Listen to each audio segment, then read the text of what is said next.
guys. Online game to guys ha. So, kailangan mo siyang talunin para manalo ka. Makuha mo yung mga tickets. So, kailangan mo mag-imbak ng tickets dito guys and coins para po makaipon kayo ng dollars. Yan. So, turn mo na. Kailangan mo talaga ditong labanan itong kalaban mo, no? Kailangan galingan mo. Kasi pag,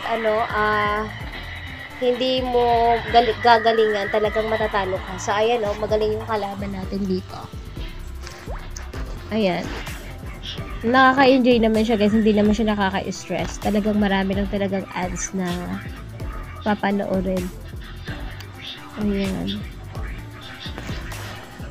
At least kikita ga, 'di ba? So kunwari sa 5 days or 10 days, sino ba naman magbibigay sa iyo ng $10, 'di ba? Ayan. Ang kagandahan nito, guys, ay